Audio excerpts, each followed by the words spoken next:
Boa noite a todos, a todas, né? Bom, vamos lá. A brincadeira aqui é a gente apresentar já um exímio trabalho que foi feito. E aí eu deixo aqui já de antemão todo o meu agradecimento aos voluntários, tanto engenheiros que se voluntariaram, estudantes que se voluntariaram, profissionais de campo, profissionais certificados.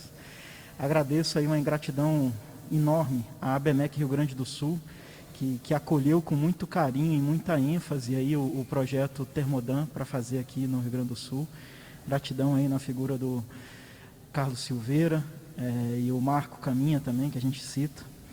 Quero agradecer também imensamente a todos os patrocinadores, sem eles, né, a gente não conseguiria fazer isso. Então, o Sistema Confea CREA, na figura do presidente Joel Krieger, um abraço para o senhor presidente. Obrigado por ter mandado seu representante aqui, o Marco Aurélio Cândia. Gratidão pela presença e por estar aqui prestigiando o evento. Agradeço também a AK, Automação Industrial, na figura da Karine e do seu sócio, que eu tive pouco contato também. Cara, gratidão pelo carinho com que vocês receberam e estão apoiando o evento. Agradeço também a GHS Brasil, na figura da Cristiane Lacerda, que também abraçou muito o... Quer que tire a máscara? Tá ruim de ouvir, cara? Tá ruim? Tá. Melhorou agora? Putz, caraca, melhorou, agora eu ouvi mesmo. Obrigado, cara. Desculpa aí, tá tirando. Então, eu estava na GHS Brasil, na figura da Cristiane Lacerda. Muito obrigado. Obrigado pela Ubra, na figura do professor Leonardo, que também recebeu com muito carinho, com muito bons olhos. A gente vai no decorrer da palestra, o passador está por aí? Está com alguém? Vai passar para mim? Então, ótimo.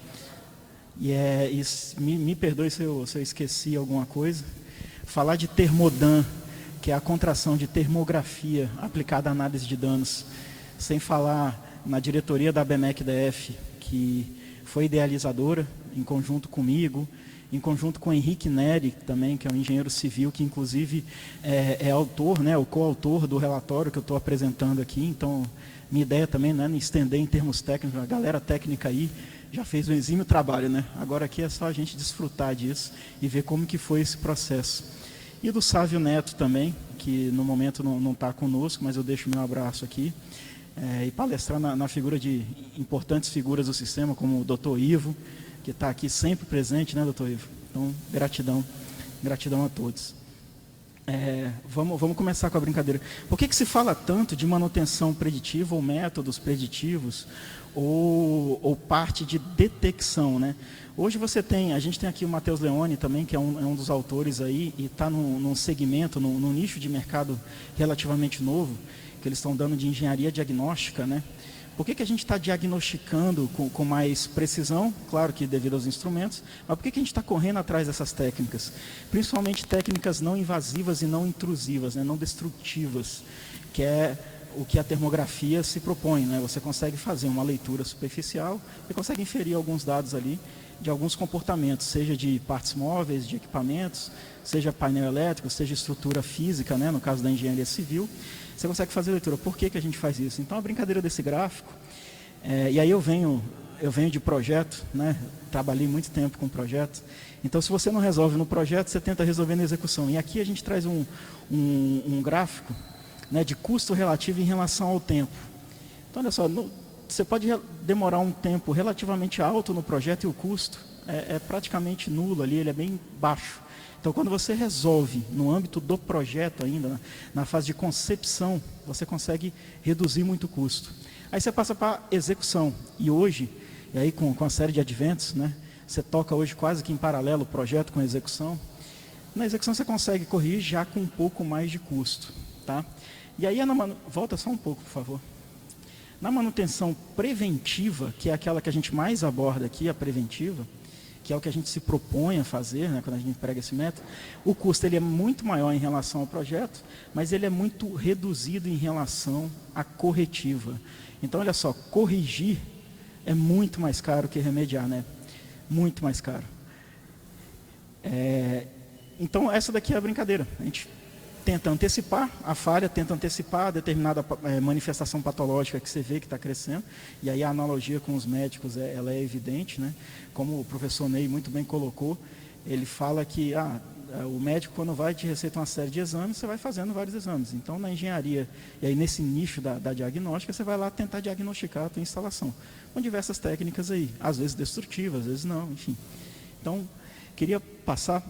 E aí surgiu o Thermodan, que hoje é uma marca patenteada, né? A ABMEC DF registrou isso. O nome, isso, quando a gente estava na rua, lá em Brasília, esse é o segundo ano do Thermodan, né? 2019 foi a primeira edição dele.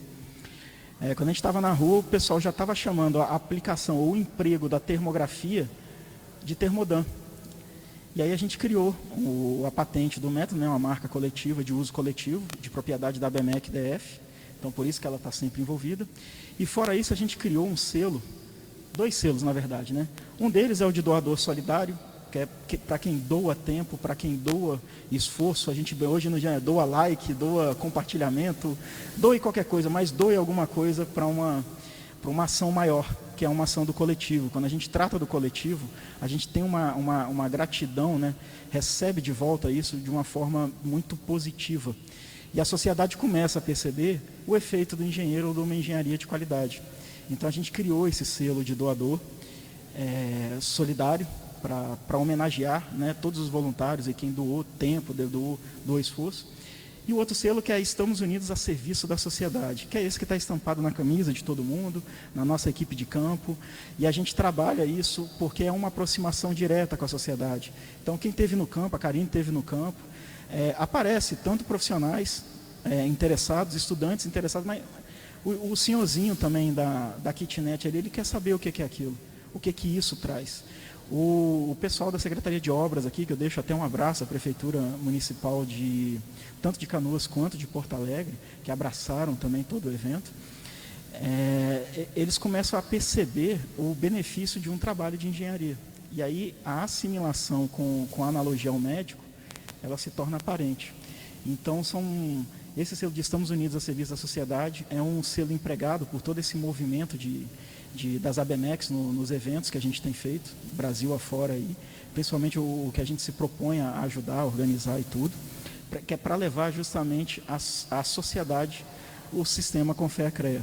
A gente costuma brincar que esse evento, Thermodan, ele foi pioneiro no seu formato. Hoje você tem alguns seminários aí que tentam já empregar esse tipo de formato. Então a gente foi para campo, faz um trabalho de vistoria cadastral, que é um trabalho ali de engenharia, né, mostrando a engenharia. Na verdade, é uma ilustração do que o potencial da engenharia ou de novas técnicas, que esse caso aqui é a termografia, e a gente traz a leitura, o resultado disso, para um seminário para discutir a técnica, apresentar quais são os gargalos de desenvolvimento, apresentar quais são as nuances tecnológicas. Então, você vê, até para selecionar uma máquina, a gente precisa saber qual a aplicação e precisa saber o que a gente pretende daquela leitura. Isso tudo é um profissional legalmente habilitado que vai fazer para a gente. Ele que vai prescrever, como muito bem disse o professor Ney, ou ele vai entender o fenômeno, e aí com os exemplos didáticos e práticos ali do Matheus Leone, e assim como vai pegar toda essa carga teórica e vai conseguir converter isso num diálogo comercial técnico, que foi muito bem ilustrado pela Karine, né, de como selecionar aquela máquina, que máquina é melhor para o meu tipo de uso. Então, ele é gratificante nesse sentido. E ele costuma responder a pergunta, o que o sistema Confea-CREA faz por mim? Bom, ele está na rua, cara. Está atrás aí das estruturas das obras de arte, está atrás da segurança de você, que transita todo dia numa obra de arte especial, por exemplo, que foi o caso de Brasília, e aqui de Porto Alegre, para tentar, ou tentar apontar melhorias e sugestões de adoção de procedimentos de manutenção, preservando aí tanto a integridade quanto a saúde, né, das pessoas, enfim, a segurança da forma geral da sociedade. Então, esse ano foi o viaduto Otávio Rocha, que a gente escolheu pelo impacto dele, e aí a gente vai comentar um pouquinho, o impacto cultural, o impacto visível dele, porque muita da aplicação de termografia, a gente estava conversando até com os palestrantes, com o Ney, com a Karine, ela vem da indústria, ela vem do chão de fábrica. E isso não é aparente para a maioria da sociedade. E a gente quer levar essa visão de termografia, não só a termografia, né, os métodos de manutenção ou de predição ou de entendimento de fenômenos, para que a gente possa corretamente diagnosticar uma manifestação patológica. A gente quer levar isso para a sensibilidade ou para a consciência da sociedade, que no final das contas é quem contrata os serviços de engenharia. Então, pelo peso, né, do viaduto Otávio Rocha e pelo símbolo que ele é, tanto para a engenharia, é um viaduto construído pela engenharia alemã, né, coordenado aí pela engenharia brasileira, que tem quase 100 anos. Pode passar, por favor. E aí, o que é legal é que a gente começa a resgatar parte da nossa própria história, parte da história da engenharia, seja ela civil, mecânica, enfim, elétrica. A gente fala muito de projetos multidisciplinares, muito por conta disso. Uma área complementa a outra, e não existe uma engenharia suficientemente completa que atue sozinha. A gente precisa atuar em conjunto. Isso precisa ser desenvolvido. Então, olha só que bacana. Eu trago a foto lá da rua General Paranhos, de onde surgiu isso, né? O início das obras do viaduto Otávio Rocha foi de 1921. Então, ou seja, a gente está falando aí de uma coisa com 99 anos de idade, praticamente, quase 100 anos, né? Vamos arredondar? 100 anos de idade tem ali desde o início das obras. E aí o engraçado é que ele nunca foi inaugurado. Olha que curioso isso, né? E aí o pessoal daqui de Porto Alegre estava... Enfim, tá nesse intuito, né, de recuperação, de restauração, até de parte do patrimônio histórico e cultural. E aí eles estão trabalhando com a data de 1932, 1º de outubro, que foi quando o bonde Duque fez a primeira... passou ali, cruzou o viaduto pela primeira vez. Então eles estão definindo como marco isso, mas o viaduto não teve uma data inaugural. A gente foi catar isso para trazer elementos. E aqui, olha só, hoje a gente fala muito em desapropriação hoje, para passar ferrovia, rodovia e tudo. E houve, desde lá, você vê, quase 100 anos atrás, o pessoal preocupado, né? Ou seja, existia casa, existia habitação, você teve que desapropriar aquilo, você teve que fazer todo um trabalho de reengenharia, um trabalho de cunho social também. Então você envolveu, com certeza, aí o pessoal social para reacomodar essas famílias, ou reacomodar o comércio, enfim. Você teve todo um projeto que precisou pensar. Você teve uma parte de demolição e alargamento da via. Pode passar, por favor. E aí esse é o projeto original. E olha que interessante o projeto original, é que de cara, eu acho que eu sou suspeito, que eu sou engenheiro mecânico, né? Eu enxergo mais engenharia mecânica do que a engenharia civil dentro do projeto inicial, que foi concebido por um arquiteto. E aí você tem o pessoal nas laterais, eles queriam a circulação, cara, e aí a elevação seria por elevadores, né? Então você teria elevadores nas duas pontas, aqui no meio você tinha a figura do bonde, e em cima também você tinha o cruzamento do outro bonde, o bonde Duque. Então ele vinha, cruzava por cima, e embaixo você tinha. Então esses modais de transporte são inerentes aí à engenharia mecânica. Então está arraigada a engenharia mecânica, quer queira ou quer não, o viaduto Otávio Rocha. E aí foi quando, pode passar, por favor? Foi quando o Otávio Rocha teve conhecimento desse projeto, ele falou, não, eu quero uma coisa mais grandiosa. E aí eu faço um parêntese nessa minha fala, porque está faltando na nossa engenharia, nos nossos engenheiros, não em todos, mas em alguns, o senso de grandiosidade e o senso de responsabilidade que a gente tem. O engenheiro, quando ele chega em determinado local, ele altera o local ao redor dele. A gente precisa se apropriar desse poder e dessa forma de condução. Então a gente altera, a gente melhora, a gente desenvolve, a gente constrói e a gente viabiliza o sonho seja de uma civilização, seja no campo, em qualquer lugar que a gente chegue. Então a gente altera a forma. E aí Otávio Rocha chegou e falou, não, eu não quero elevadores na lateral. Eu quero passarelas, eu quero movimento de gente. Então ele já estava com uma cultura ali, né, de ter uma grande capital em Porto Alegre. Ele já queria isso.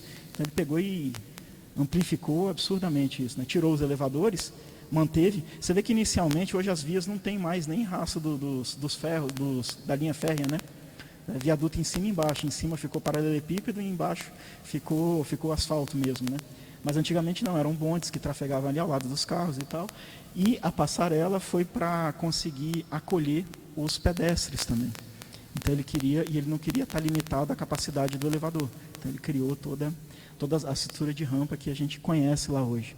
Isso daí foram as fotos de início da obra, então as escavações, enfim, né, a demolição que teve para fazer, só para a gente ter, eu acho bacana lá, hoje em dia parece até mais um trator, né? Pode passar. E aí toda a estrutura para montar, né, o arco, que é a parte visível dele hoje, do viaduto Otávio Rocha. Então ele é todo de concreto, e aí eu acho que o Matheus Leone entende mais de concreto do que eu, então não vou me ater a falar muita coisa não, mas ele é todo feito em concreto, e essa daí é uma foto, eu achei interessantíssima, essa foto do início das escoras, da colocação das formas, né? Pode passar, por favor. E aí as fotos, né, tanto de uma parte ali do trecho em construção, e embaixo eu consegui essa relíquia aqui, eu até agradeço o pessoal do YouTube. Você pode voltar só mais um? É o Marcelo Ramos, se não me engano. Pode passar. Marcelo Ramos, se não me engano, tem um canal dele do YouTube, depois vou disponibilizar a apresentação. Aliás, acho que todas as apresentações os palestrantes vão disponibilizar para a organização e a gente vai encaminhar para todo mundo, para que todo mundo tenha um conteúdo aí. De forma que, e ali tem eles conseguiram um filme, né, e uma ilustração da primeira passagem do Bonde Duque em amarelo ali na foto de baixo, que é a data que eles estão remontando a inauguração do viaduto Otávio Rocha. Achei bacana pra caramba. Pode passar, por favor. E aí é uma foto atual, né, que a gente fez da inspeção de campo agora, dessa rotina que a gente fez, mostrando o viaduto aí nas suas duas faces, né, como que ele está. Então, como que ele era antes, como que ele está agora. Pode passar. A gente usou basicamente duas fontes de captação de imagem. Pode voltar só uma, por favor. Uma delas foi por drone, a gente fez umas filmagens, se você ver os vídeos de campo, você vai ver essas imagens que foram feitas. Usou a FLIR com a Karine, isso daí inclusive a Karine lá, tirando, foi flagrada, tirando, ninguém confundiu você com maquininha de multa, não? E também a fotografia normal para cunho visual, né, para a gente ter a expressão visual. Então reuniu-se, né, a equipe de campo inteira, então formada por voluntários, pelos próprios patrocinadores. O Marco Caminha Júnior, que é o presidente da ABMEC Rio Grande do Sul, estava presente também no dia. Pode passar mais uma. Essa daí é uma foto tirada de cima do viaduto, na parte superior do viaduto. Então a gente tem lá as construções, né? E aqui a parte superior. Pode passar mais uma. Queria agradecer, e agora só para a gente começar a entender, quando a gente fala de um projeto multidisciplinar e interdisciplinar, os gargalos que a gente encontra e que às vezes a gente não se depara. Isso daqui foi só uma parte, né? Então, Defesa Civil, Brigada Militar, Secretaria de Obras e Habitação do Estado do Rio Grande do Sul e a Prefeitura de Porto Alegre nas suas subsecretarias. Então, ao todo foram alguns profissionais que precisaram ser acionados para que a gente conseguisse ter uma tranquilidade na hora de fazer essa captação de imagens, que eu deixo aqui todo o meu carinho especial a eles e todo o meu agradecimento a eles, além, é claro, dos voluntários e patrocinadores. Pode passar. E aí, quando a gente fala do Termodan, a gente fala das duas fases. A primeira fase, mobilização e inspeção do viaduto Otávio Rocha, que foi o que a gente detalhou ali agora atrás. E aí depois tem um trabalho que às vezes não fica tão aparente. E aí, gostei muito da palestra da Karine, quando ela fala que a gente precisa setar a parte da máquina, né? Você precisa ajustar a máquina para captação. Depois você tem todo um trabalho de análise, que é de tratamento dessas imagens. Eventualmente, emissividade ou alguma coisa ou outra, ponto focal você não resolve, você só resolve na máquina, alguma coisa você resolve no software. Mas todo esse tratamento de imagens, ele não é aparente, mas ele consome muito tempo. Então, esse é um projeto grandioso, porque ele envolve muita gente durante muito tempo, e às vezes isso não é aparente. E a gente precisa trazer isso à tona, tá? E aí, por último, a elaboração do relatório, da qual eu agradeço imensamente ao Henrique Neri, que foi um engenheiro civil que nos ajudou nessa coordenação técnica, enfim, né, de fazer e fazer bem feito esse relatório. E aí, a parte mais legal do projeto, que são os seminários, né, e a gente abordar o assunto. Então, olha só, a gente foi para campo, mostrou que o sistema estava lá, mostrou o emprego da técnica, e aí depois a gente pega e faz um seminário para discutir melhor essa técnica e para apresentar ela de uma forma melhor, tanto para profissionais como para estudantes. Pode passar, por favor. Então a máquina que foi utilizada lá, me corrige, Karine, foi a E95 da FLIR, né? Então essas são as características dela, e aí como o Ney também citou a questão da faixa de temperatura, de menos 20 a 120 graus Celsius, tá? Foi utilizada a técnica que o Matheus delimitou bem de passiva, né? A gente não esquentou a estrutura esquentou pela incidência solar, então a gente só captou as imagens, né, termográficas. Pode passar. E aí que entra a parte gostosa desse projeto, e eu sou suspeitíssimo para falar, porque eu adoro isso. Então, em 2020, foram mais de 500 fotos tiradas, tá? Isso para cunho institucional e para cunho de inspeção visual mesmo, né? Cadastral, visual. Mais de 50 fotos termográficas. A Karine falou assim, cara, a gente vai para campo, bate 200 fotos para depois resumir isso aí em 20, 30 de aproveitamento efetivo para o teu relatório ali. Então, é um trabalho árduo, né, Karine, de trabalhar essas fotos aí. E mais de 12 voluntários nessa edição de 2019, do qual eu sou profundamente grato. Eu acho que posso falar em nome da ABMEC RS também, acho que do Sistema Confé, como cidadão também, agradeço a todos eles pela dedicação. E aí, fazendo um breve briefing do que foi, ou seja, a segunda edição do seminário. Ao todo, foram mais de 120 RTs registradas, só baseadas em termografia aplicada. Olha o que isso gera dentro dos CREAs, olha o que isso gera dentro dos profissionais habilitados. Requereu uma patente, a patente do próprio método, então já existe uma patente oriunda desse seminário. Tá? Já tem um capítulo de livro escrito devido ao Termodan. Tem ali quase 3.500 homem-hora de análise, de dedicação, de serviço de campo, de relatório, enfim, do seminário e tudo. E lá em Brasília, 5 artigos técnicos, um deles, inclusive, foi publicado no próprio CONEME de 2019, nosso CONEME, que é o Congresso Nacional Internacional agora, né, de Engenharia Mecânica e Industrial. E em Brasília a gente teve o privilégio de ter 8 obras de arte especial já restauradas. Então as tesourinhas de Brasília estão por um processo de reforma. Olha a transformação, isso precisa vir à tona. Como o Ney muito bem fala, a gente tem que apresentar, né, os resultados à sociedade. Então, por isso que eu sou suspeito para falar desse projeto. E aí o relatório final, que a gente traz todo o conceito e definição, qual que é o objetivo desse relatório? Deixar ele público. A gente vai encaminhar para as autoridades de competência, para que eles possam tomar as providências necessárias e cabíveis ali. Lembrando que ele é um relatório de vistoria cadastral, ele não é aprofundado. Claro que ele vai apontar ali necessidade de outros ensaios, né, Ney? Então, ele não é resolutivo nesse sentido, mas ele apresenta e ele introduz. Então, toda essa parte de introdução teórica vai estar lá disponível. Para quê? Para incentivar alunos a fazer artigo, para incentivar pesquisadores a utilizarem. A gente forma os bancos de dados dessas imagens, para quem quiser utilizar para algum trabalho, né, citando e tudo. E depois o memorial fotográfico, que é esse banco de imagens que eu estou me referindo. Pode passar. E aí, mais uma vez, agradecimentos a todos aqueles que estiveram lá conosco, Karine Hutter, Adaci José Flores, Ana Maria Enges, engenheiro civil Josi Cunha, Eduardo Pedro, José Lesina, engenheiro civil Gilson, engenheira civil Andréa, Rodrigo Ribeiro, engenheiro mecânico José Ângelo Morém, engenheiro Marco Aurélio dos Santos Caminha Júnior e Pedro Oste, engenheiro Leonardo Retter, engenheiro Manuel João Souza de Freitas e o engenheiro Luciano da Fontoura. Então, todos eles foram responsáveis aí para a gente conseguir sair a campo e não ter nenhum tipo de problema e conseguir transcorrer a parte do relatório. Então, está aí a foto do pessoal, gratidão a todos. Quem estiver presente aqui, sinta-se abraçado. Pode passar. E aí, para efeito conclusivo, né? O que o relatório aponta? Quais são os pontos aí, em resumo, né, que merecem atenção no viaduto Otávio Rocha? Então, os pontos de armaduras expostas que precisam ser tratadas, isso tudo vai ser encaminhado, tá? E é aparente. Falha da camada de revestimento dos pilares do viaduto e juntas de dilatação. E aí a ideia aqui agora, isso daí eu estou trazendo a conclusão, eu sempre gosto de começar o meu relatório pela conclusão. Isso daí é anos de campo. Então, eu trago a conclusão, o cliente que quer só ler, saber o que foi, ele já tem a conclusão ali, ele não precisa ler o resto.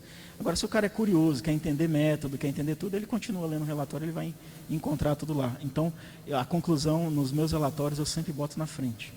Então, essa daí foi a conclusão do nosso trabalho de campo. Agora, eu vou trazer algumas imagens ilustrativas, não vou me prestar a analisar elas aqui, mas a gente falou de junta de dilatação, falou de armadura exposta, então... a foto, quanto mais próximo do... Eu tenho discromia, então o pessoal fala que é roxo, né? Mas eu enxergo azul. Então, quanto mais próximo do azul ali, mais presença de umidade, né? Mais arrefecido está aquela região, provavelmente por umidade ou por falta de insolação, enfim, não sei. E aí o Matheus, que é bom para isso daí, quem tiver dúvida, pergunta para ele lá que ele vai dizer o que, que é. Tá? Eu quero só ilustrar aqui como que isso daí se dá em estruturas civis. Pode passar. Então, mais uma aí, a tentativa, ali, você tem a junta de dilatação, momento mais escuro, né? Da parte mais escura, aí, próxima do azul ou roxo, não sei como que vocês enxergam essa cor. Pode passar mais uma. Parte de junta de dilatação também. Tá? Pode mostrar? Pode ir mais uma. Pronto. E aí, aqui, acho que o Matheus mostrou um ensaio de capilaridade, né, que eles falam de infiltração ascendente, é esse o nome? É isso? Tá. Então, aqui a tentativa era de filmar o pé lá dos pilares para ver se esse fenômeno está ocorrendo ou não, lá na prática, né? Ela sobe por capilaridade a água. Então, isso daqui foi o trabalho realizado. Pode passar mais uma, por favor. E aí, como é o objetivo nosso, tá? E aí, o que é que a gente pretende com isso daqui? Com todo esse evento, com o CIM Termodan e com as ações posteriores do CIM Termodan. O que a gente encaminha, né?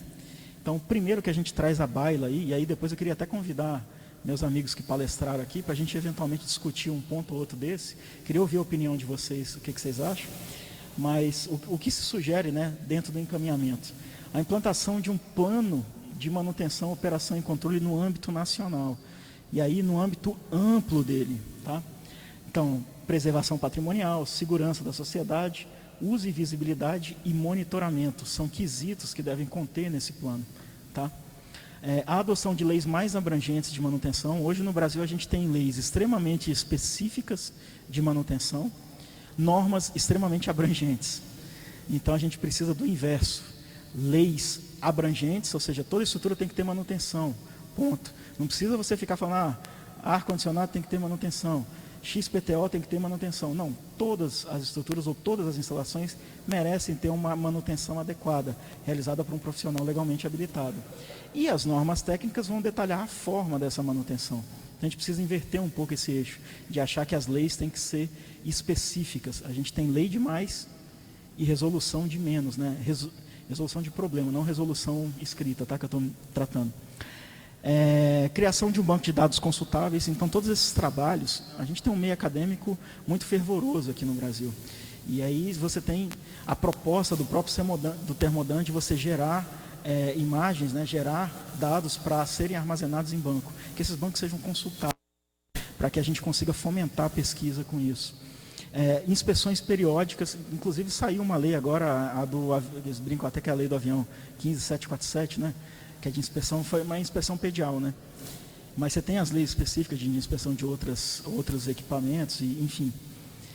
E projetos atualizados na versão como construída. A gente que vai para campo, primeira coisa que a gente pede, cara, cadê o projeto? Ele está no as-built, né? Que é o como construído, o pessoal atualizou ele. Porque se ele está no como construído, ele foi atualizado durante a execução, a gente tem ali um início de um estudo, de um entendimento. Quando a gente não tem, a gente vai ter que gastar mais recurso para fazer mais ensaio, para entender o que é que está acontecendo, seja no sistema, acredito que na estrutura, seja da mesma forma, seja no ambiente. Tá? Convênio, e aí a gente precisa afinar esses convênios com as universidades, incentivando a formação de novos engenheiros. O Brasil precisa de mais engenheiros. A gente precisa.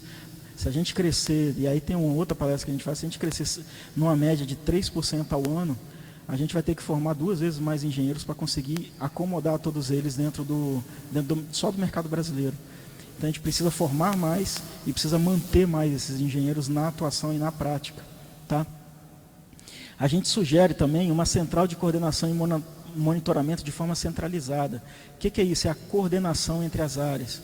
É você conversar e você conseguir padronizar o diálogo, né? Então, como que vai captar, o que vai captar? Isso está muito em voga por conta do BIM agora. Então, o BIM vai ser um banco de dados consultado, que ele precisa ser dialogado antes, você precisa padronizar os discursos antes. E por que não embedar todas essas questões, esses quesitos de estudo, nesse tipo de banco de dados, né? O incentivo fiscal para as edificações tombadas. E aí foi uma experiência, no viaduto Otávio Rocha, a mantenedora, eu acho que é a prefeitura, eu não sei, mas lá em Brasília a gente fez uma termografia da igrejinha. E aí o capelão lá, ele falou assim, cara, tudo bem, é tombado, eu não posso fazer o ensaio de percussão para ver a questão do descolamento dos azulejos, por conta desses azulejos que ele é tombado. Só que eu também não tenho nenhum incentivo em termos de rubrica ou de financeiro para bancar um estudo que deve ser feito para preservar o patrimônio histórico. Então a gente precisa discutir isso precisa entrar na lei de orçamentos anual, cara. Então patrimônio é tombado, seja a União ou o Estado que o tombou, ele tem que ter na rubrica dele lá, obrigatoriamente, condições para manter aquilo, que é ser patrimônio histórico da humanidade, no caso de um tombamento. Então, a humanidade ou o governo, que é eleito para isso daí, precisa ajudar a manter ou manutener aquilo ali de uma forma digna, sem que ele depede, né? E linhas especiais de financiamento para manutenção. Hoje você tem algum movimento dentro do BNDES que fala aí de retrofit, substituição, a gente precisa de linha de financiamento para manutenção. E a manutenção ela pode ser viável. Você tem alguns métodos, né, de negócio que podem viabilizar isso daí. E ter linhas específicas para manter. Então o pessoal constrói, faz a ampliação lá da instalação e tudo, e aí depois como que ele mantém aquilo ali? Qual é o incentivo que ele tem de manter? Então, isso daí é muito em voga na qualidade do ar interior também, que depois a gente pode abordar um pouco mais. Então, essas são as sugestões de encaminhamento que vão junto com o relatório. O nosso objetivo é que isso seja discutido de uma forma ampla, né? Numa base regional e depois numa base nacional. Nós precisamos nos preocupar com a manutenção. E aí, Matheus Leone, que atua nisso, a própria Karine, Donaldo, que atua nisso também, né? Tanto construção como patrimônio. Então, quem atua nessa área de manutenção entende e sabe a dor que às vezes é sucateado por ausência de planejamento financeiro. Pode passar mais uma? E nesse momento eu deixo meu muito obrigado a todos vocês, mais uma vez agradecendo a todos os patrocinadores, ao Sistema Confea CREA, à Mútua, ao CREA Rio Grande do Sul, à AK Automação, a GHS Brasil, a ABMEC Rio Grande do Sul, que foi, cara, uma figura ímpar, muito bom ter atuado com vocês e ter trabalhado, um carinho muito grande, ao Grando, que teve mais cedo aqui, ao novo presidente da ABMEC, cara, gratidão a todos vocês, e à sociedade, né, sul-grandense também, que acolheu e recebeu com muito bons olhos aí esse projeto, ok? Então, eu deixo aqui, eu queria ver se a gente, podemos quebrar um pouco o protocolo de como é que está esse negócio aí? Eu queria convidar um pouco para a gente, às vezes, voltar. Eu queria ouvir a opinião do Matheus, do professor Jorginei, da Karine, com relação aos pontos, principalmente os pontos de encaminhamento, né, de manutenção, o que eles acham, né? A gente tem um depoimento gravado nisso, fazer um bate-bola, podemos fazer isso? Como que está o teu... Tem um roteiro aí? Então, faz o roteiro e chame, não sei. Fica à vontade, cara, eu estou só dando sugestão. Beleza, Guto. Parabéns pela tua palestra aí. Muito obrigado. Eu queria já aproveitar. Guto, permanece aqui por gentileza. Né? Eu pedi a presença do seu Carlos Silveira também, da BMEC RS. Que eu acho que tem alguma coisa para você também, pelo que eu vi ali. Né? Tem alguma lembrança para você ali, não?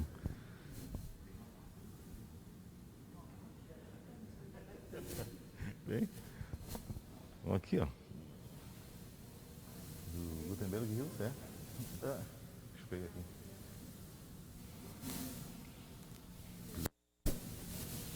Então tá, falar alguma coisa pro Guto aí.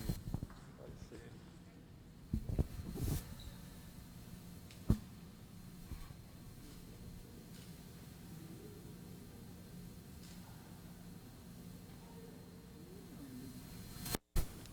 Meu amigo Guto, pela tua apresentação e em especial pela nossa parceria, né, por todo esse apoio que tu deu à ABMEC Rio Grande do Sul.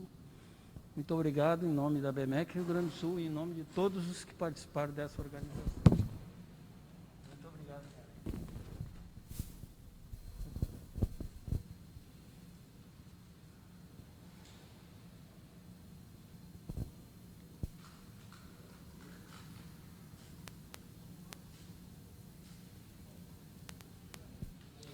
Muito bem, eu gostaria de convidar para vir aqui na frente o Matheus Leone, a Karine Rita, o Jorge Ney Brito e você, Guto, para que você também permaneça aqui, que são os nossos palestrantes de hoje.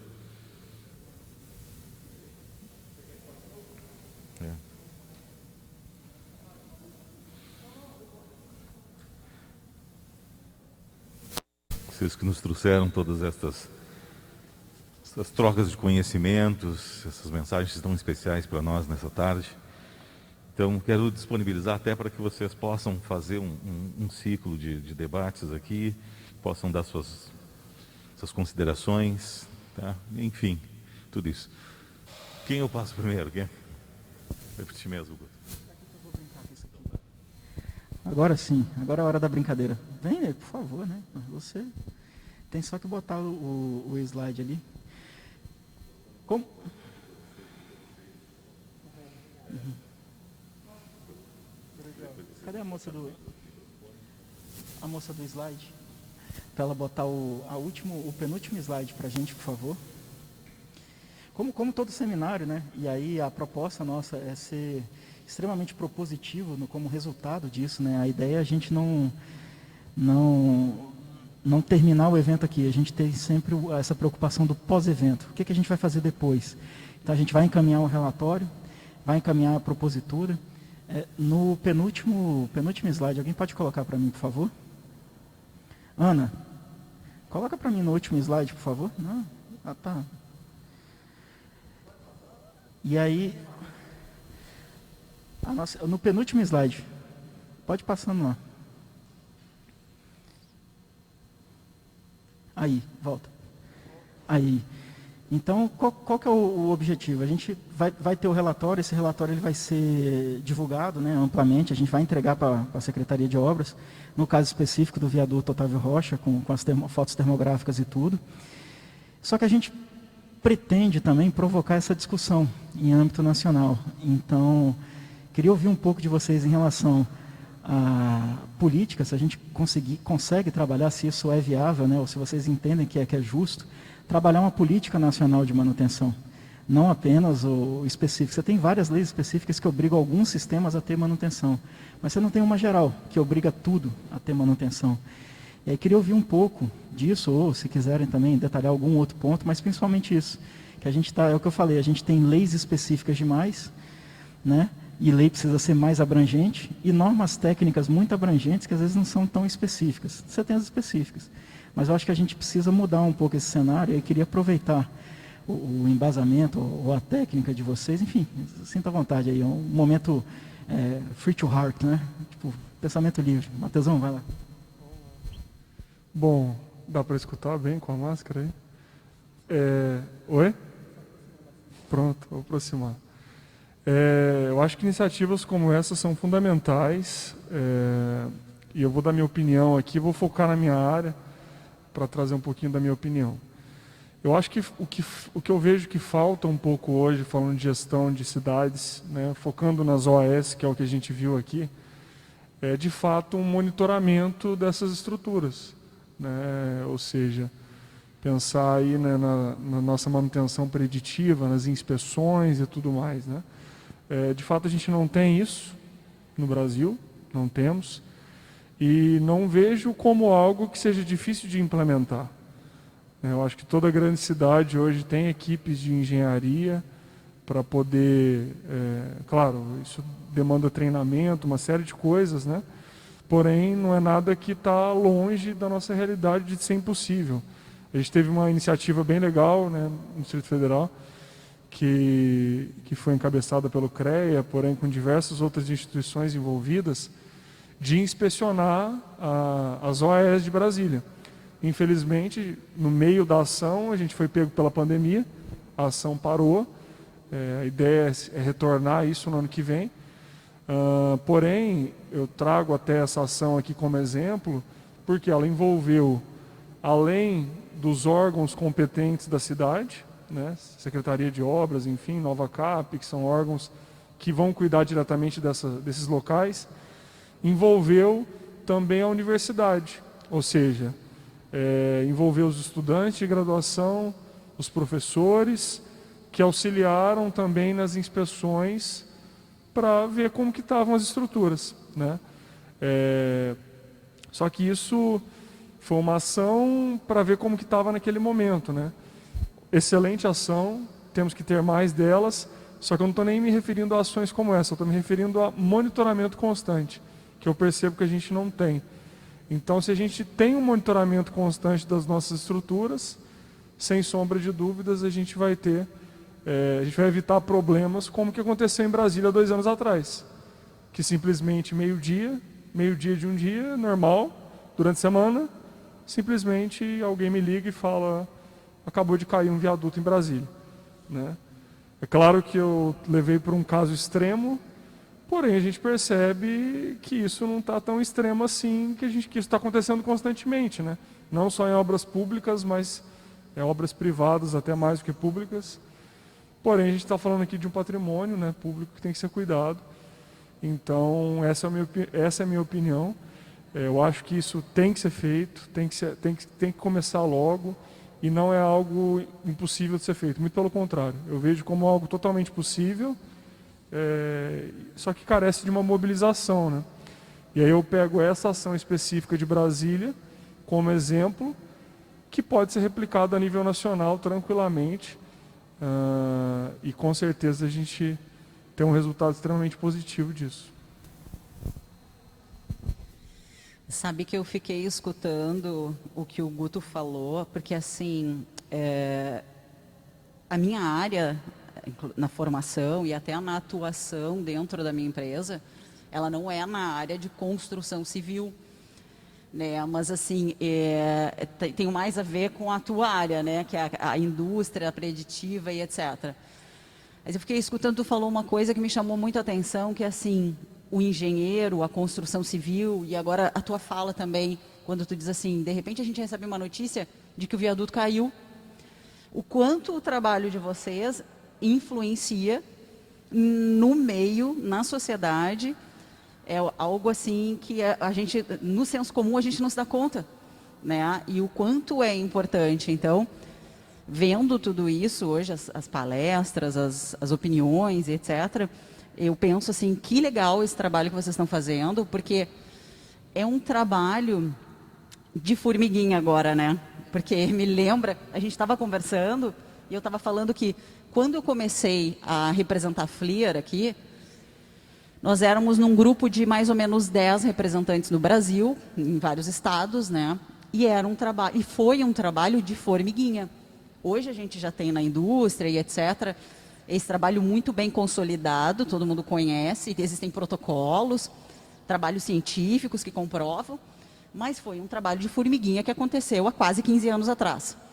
De bater de porta em porta, de fazer um evento e mostrar e dizer, olha, tu está vendo isso? A gente pode conseguir um resultado muito legal. Então, assim, vendo vocês, me remete a essa história da FLIR no Brasil. Né, que o quanto é importante o trabalho de vocês e essa iniciativa de começar a criar protocolos, né? Porque eu vejo um nicho, assim, com uma possibilidade muito grande de mercado de trabalho e inclusive acadêmico, né? Para que a gente comece a descobrir mais aplicações e que tenhamos mais referências nessa área. A gente estava conversando aí o Matheus no intervalo, que é até difícil, às vezes quando chega para mim lá alguém com essa aplicação, eles me questionam assim, mas onde é que tem um curso? Tu tem curso de formação? Tu tem algo para me dizer sobre qual ação tomar diante dessa imagem? Não, eu não tenho, porque esse nicho de mercado de vocês, ele está começando esse trabalho de formiguinha que vocês estão iniciando. E eu tenho que dizer que bom que eu estou aqui hoje, que vocês nos convidaram, agradeço, assim, e parabenizar vocês, porque eu acho que é muito importante e, sim, tem uma influência muito grande na sociedade, né? E eu espero que cresça muito e que, a partir daqui, a gente consiga fazer com que tenham protocolos, que tenham cursos para a área de vocês, específicos para análise de fachadas e patologias, cada vez mais habilitar os profissionais para atuarem nessa área, né? E é isso. Bom, inicialmente, parabenizar pela realização do evento. Em teu nome, Guto, parabenizar toda a equipe, inclusive as meninas da Libras, né? Dando um show, como sempre, tão importante essa linguagem. E eu queria dizer o seguinte, além de trabalhar muito com a preditiva, eu tive um desafio há uns 10 anos atrás, de um aluno PIBIC Júnior, ou seja, aluno ainda do ensino fundamental, né? Que queria fazer uma iniciação científica comigo. Eu falei, cara, o que eu posso fazer, né? Eu falei assim, poxa, para um aluno ainda do ensino fundamental, eu falei assim, vou apresentar a termografia para ele. Aí presta atenção nessa, Matheus.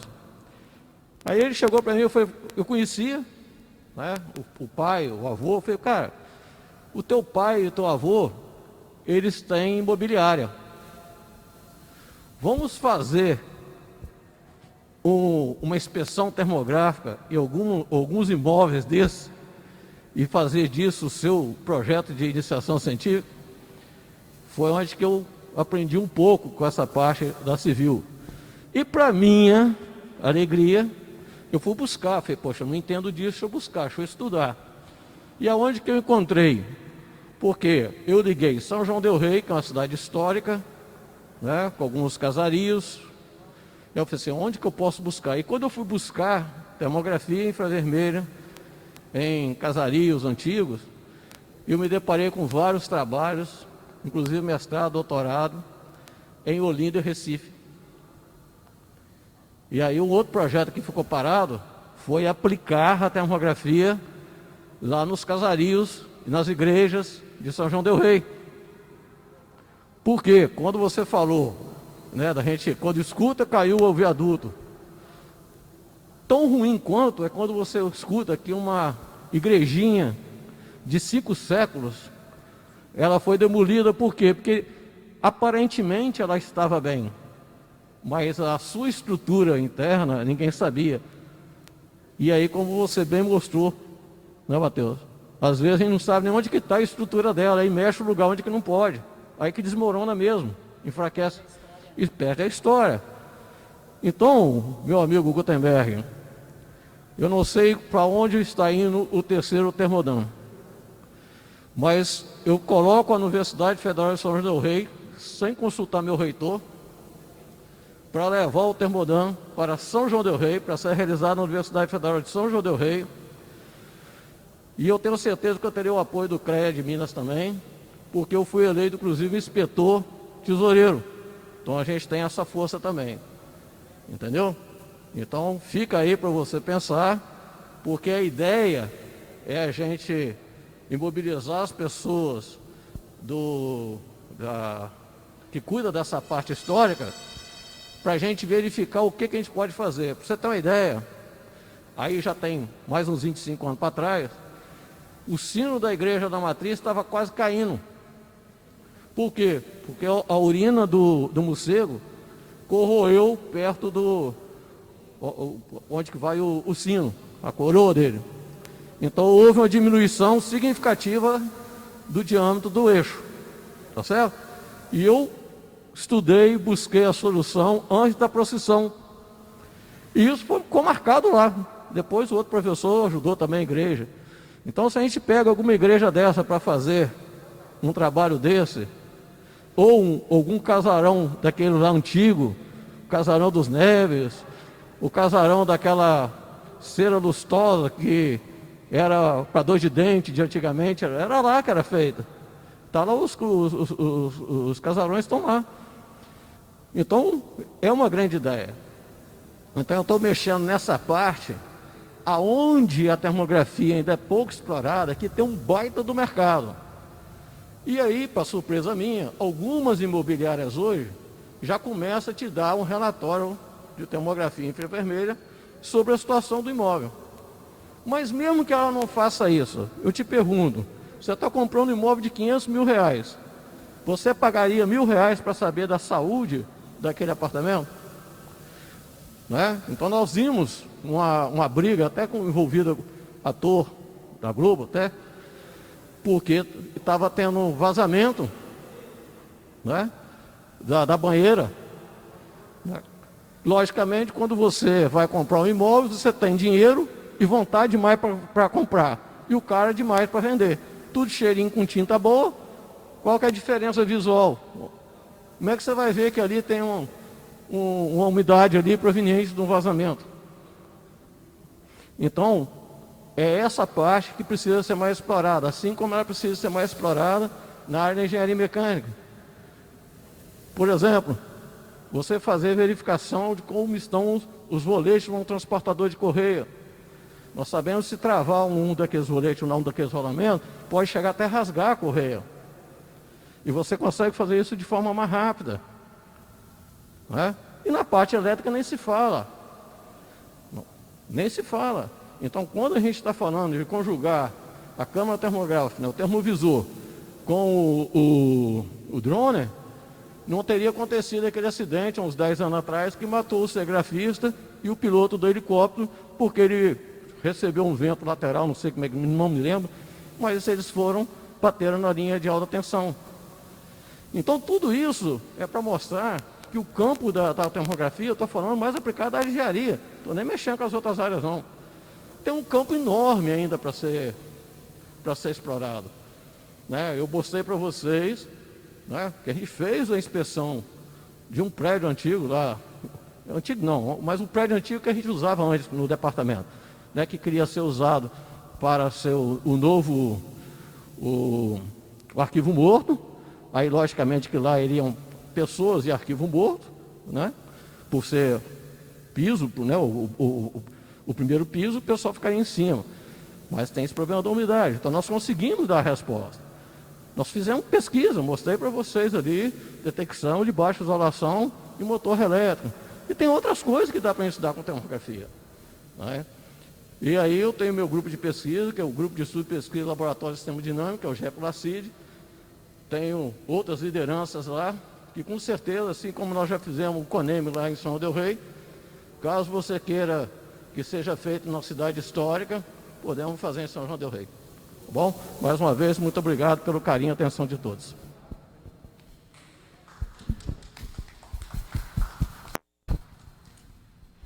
Muito bem, muito obrigado, Matheus Leone, Karine Ritter, Jorge Nebrito, Guto Rios. Em situações normais, um seminário como esse, nós teremos um público de centenas e centenas de estudantes, profissionais, pessoas interessadas em tudo isso que foi mostrado hoje. Mas com certeza irão ver através das imagens que foram gravadas e transmitidas. E certamente o ano de 2020 ficará eternizado para todos nós, por essa pandemia, por esse uso de máscara que nós vamos ver daqui a 2, 3, 5 anos, todo mundo mascarado num palco, como foi aquele ano de 2020. Com certeza a gente vai ver muitas vezes. Então queria mais uma vez salientar que o CIM Termodan jamais poderia ser realizado sem os nossos patrocinadores, que foram tão importantes, como o sistema Confea-CREA, a Mútua, a AK Automação, a empresa GHS Brasil, que trouxe ao evento os protocolos de segurança e os procedimentos de descontaminação do ambiente. E esse é o sistema Confea-CREA, sempre a serviço da comunidade. Também gostaria de destacar os nossos apoiadores aqui, a AK Automação, a ABMEC de Alagoas, a ABMEC Distrito Federal, a ABMEC Rio de Janeiro, a Baita Comunicação e Marketing, o Conselho Federal de Engenharia e Agronomia, o Conselho Regional de Engenharia e Agronomia do Rio Grande do Sul, a Engenharia e Prosa, a Fixer Engenharia, a GHS Brasil, a Henrique Neri Engenharia e Consultoria, a MG Engenharia e Consultoria, Momento Engenharia, Multiuso Comunicação, Mútua Caixa de Assistência dos Profissionais do CREA, Planetur Viagens e Tudo, Planetur Agência de Viagens, Primate Intelligence Consulting, a Temporim Engenharia e Consultoria, Universidade Luterana do Brasil, a Verco Engenharia, a XRK Marketing e Apoio à Criação. Todos esses contribuíram para a realização do Seminário Internacional de Engenharia Mecânica e Industrial. Assim. Por isso, senhoras e senhores, neste momento, quero agradecer a atenção de todos e estamos encerrando a edição 2020 do Seminário Internacional de Engenharia Mecânica e Industrial com o tema Termodan, Termografia aplicada à análise de danos. Muito obrigado, tenham todos uma boa noite.